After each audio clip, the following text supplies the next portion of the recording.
Rodrigo Duterte noong nakaraang eleksyon at saka yung presidente natin ngayon na nakalimutan na ata niya ang tulong ng ating mahal na pastor. Nagkaroon ata ng amnesia ang ating presidente ngayon sa tulong ni Pastor Apollo C. Quiboloy. Alam na po ninyo kung anong nangyari sa KOJC at sa kay Pastor Apollo C. Quiboloy. Ginawa siyang poster boy ng political harassment of the present administration. Binuhay ang patay na kaso at ngayon siya po ay nakakulong at nagkasakit pa, pero sa awa ni Allah Subhanahu wa Ta'ala, ngayon po ay recovering na si Pastor.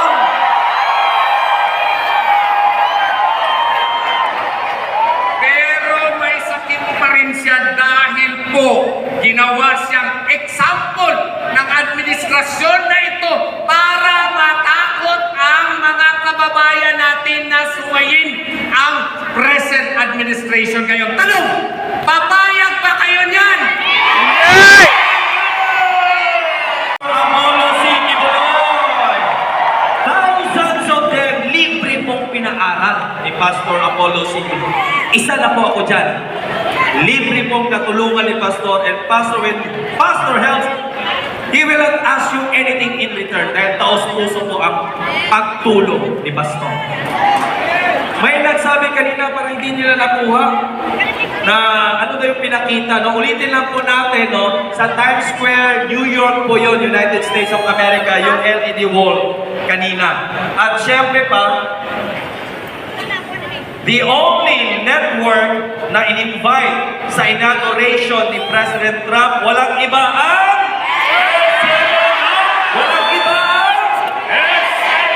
yan po ang tanging network na in-invite po sa inauguration ni President Donald Trump. Ganyan po mamuno si Pastor. My Excellence, walang korupsyon!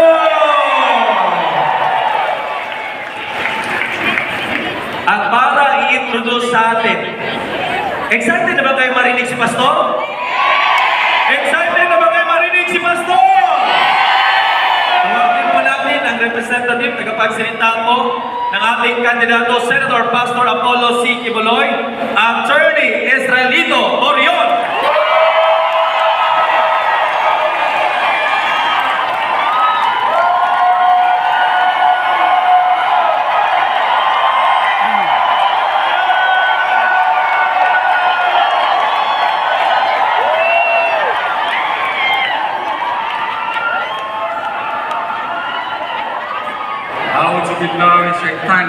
Bismillahirrahmanirrahim.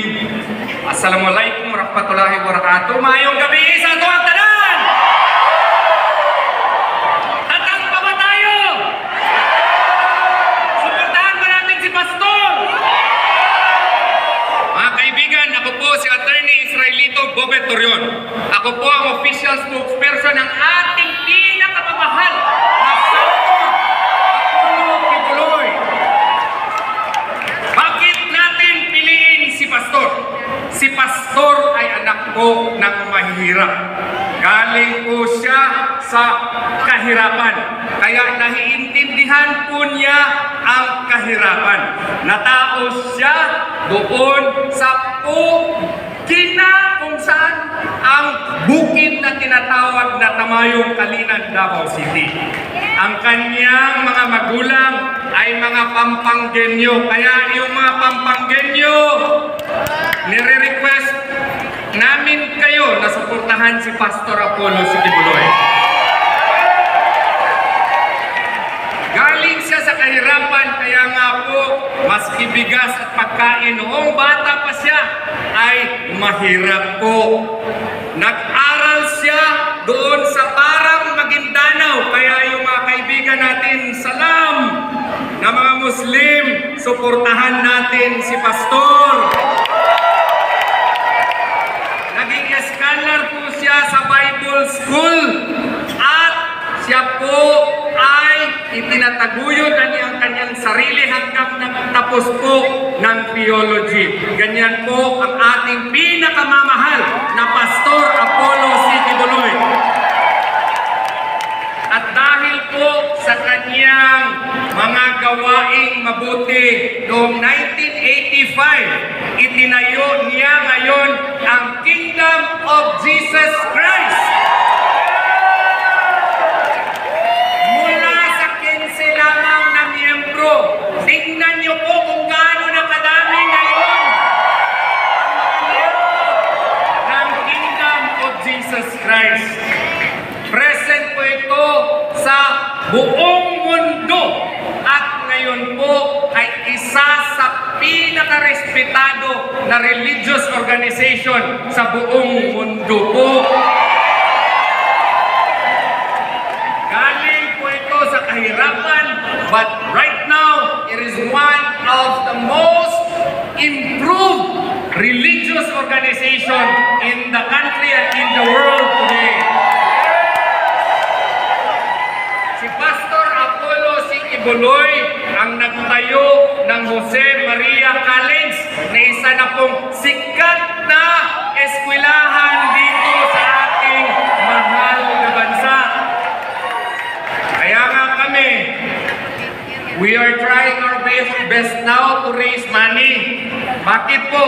Kasi ang JMC College Law School po, naging qualifier, isa po sa 6 na colleges and universities na nag-champion sa Asia Pacific at ipadala po kami sa Oxford University sa England.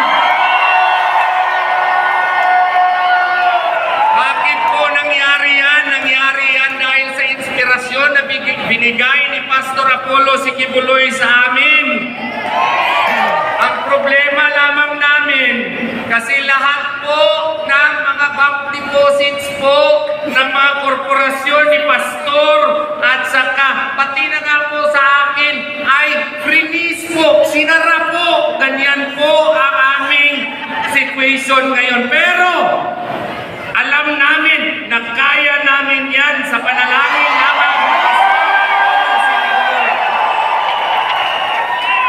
Siya po ang nagtayo ng napakasikat na ngayon na SMNI. Di ba po? Ang SMNI lamang ang nagtulong ni Presidente Rodrigo Duterte noong nakaraang eleksyon at saka yung presidente natin ngayon na nakalimutan na ata niya ang tulong ng ating mahal na pastor. Nagkaroon ata ng amnesia ang ating presidente ngayon sa tulong ni Pastor Apollo C. Kibuloy. Tinayo rin ni Pastor Apollo C. Kibuloy ang Suara Sud. Tinayo niya ang Keepers Club International. Tinayo niya ang Children's Joy Foundation. At iba-iba pang organisasyon na nandito sa Pilipinas at mag-iba sa ibang bansa. Yan po si Pastor Apollo C. Kibuloy.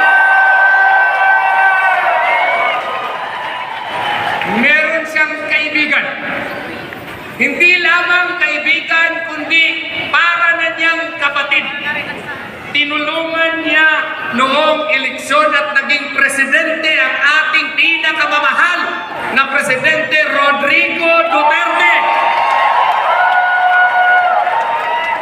Dahil po sa kanyang suporta ng ating pinakamamahal na Presidente Rodrigo Duterte at sa kanyang anak, ang ating Vice Presidente Sara Zimmerman Duterte. Alam na po ninyo kung anong nangyari sa KOJC at sa kay Pastor Apollo C. Kibuloy.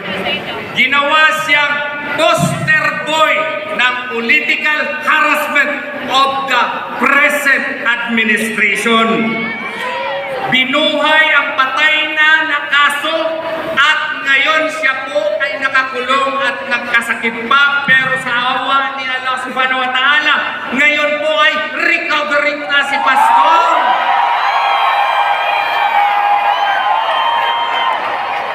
Pero may sakit pa rin siya dahil po ginawa siyang example ng administrasyon na ito para matakot ang mga kababayan natin na suwayin ang present administration ngayon. Tanong, papayag ba kayo niyan?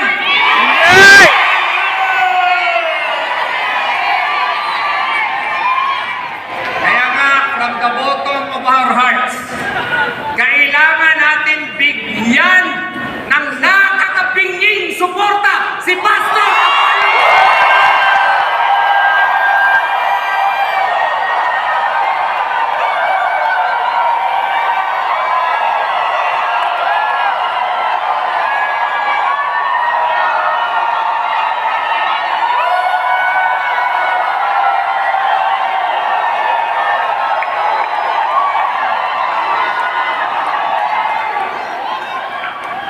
At ang pagsuporta sa kanya has become more compelling in the light of the developments, political developments in our country today. Why? Because of the ongoing impeachment complaint that has been filed against our beloved Vice President Sara Duterte, it has become incumbent upon us to give a deafening support not only to Pastor Apollo Sikibuloy, pero lahat na ng mga iniindorsong kandidato ng ating mahal na Presidente, Sir Rodrigo Duterte. Pwede ba yan? Suportahan natin si Pastor Apollo Sikibuloy, pero suportahan din natin si Senator J.V. Hinlo. Suportahan din natin si Kuya Ipe Salvador. Pwede ba yan? Yes! Suportahan din natin ang magiting matalino na abogado si Atty. Raul Lambino. Suportahan din natin ang ating pinakamamahal na matapang na general. Sino yan?